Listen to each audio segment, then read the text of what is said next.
শেষ দিনে বাংলাদেশ ব্যাংকের গভর্নরের সঙ্গে বৈঠকে বসেছেন ঢাকা সফররত আইএমএফ প্রতিনিধি দল। নতুন ঋণের সম্ভাব্যতা যাচাই নিয়ে চলছে আলোচনা। এই মুহূর্তে বাংলাদেশ ব্যাংকে আছেন সহকর্মী সেলিয়া সুলতানা। বিস্তারিত জানতে সরাসরি যাচ্ছি তার কাছে। সেলিয়া,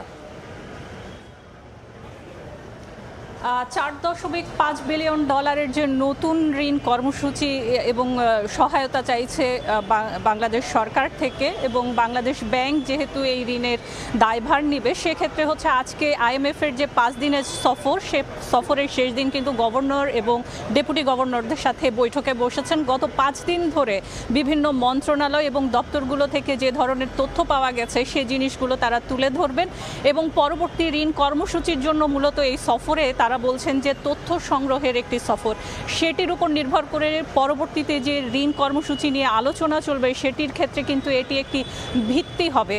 মূলত সামষ্টিক অর্থনীতি এবং নীতিগত যে বিষয়গুলো রয়েছে সেই বিষয়গুলোতে সহায়তা করবে। আপনাদেরকে যদি জানিয়ে রাখতে চাই, এবার আলোচনার মূল বিষয়গুলো ছিল মূলত এখন পর্যন্ত আমরা যা জানতে পেরেছি 2026-27 অর্থ বছরের যে বাজেট, সে বাজেটের বিষয়গুলো কিন্তু গুরুত্ব পেয়েছে। মধ্যমেয়াদী যে পরিকল্পনাগুলো রয়েছে সরকারের, সেটি যেমন গুরুত্ব পেয়েছে, ঠিক একইভাবে 44,000 কোটি টাকার যে বেতন পে স্কেল ঘোষণা করা হয়েছে সেটির ব্যয় আসলে কোথা থেকে আসবে সেটি নিয়ে কিন্তু আলোচনার বিষয় ছিল এবার।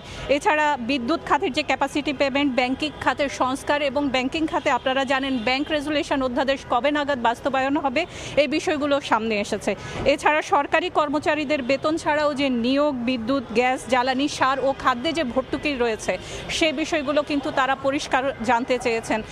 সকাল 9:30 থেকে শুরু হয়েছে গভর্নরের সাথে এই বৈঠক আইএমএফের প্রতিনিধি দলদের, এবং হয়তো কিছুক্ষণ পরেই আসলে শেষ হয়ে যাবে। পরবর্তীতে হয়তো আমরা জানতে পারবো আরও কী ধরনের বাস্তবায়নের বিষয়। তবে বাংলাদেশ ব্যাংক থেকে বলা হচ্ছে তারা যেহেতু অনেকখানি সংস্কার তৈরি করে এসেছেন এবং এখনও চলমান রয়েছেন, দুর্যোগপূর্ণ যে ব্যবস্থাপনা সেটি ছাড়া বাকি সবগুলোই কিন্তু এখন পর্যন্ত ইতিবাচক সূচকে রয়েছে বাংলাদেশ। এ ছিল মূলত আমার কাছে এখন পর্যন্ত আইএমএফের যে সফর 5 দিনের আজকে শেষ হচ্ছে তার সর্বশেষ।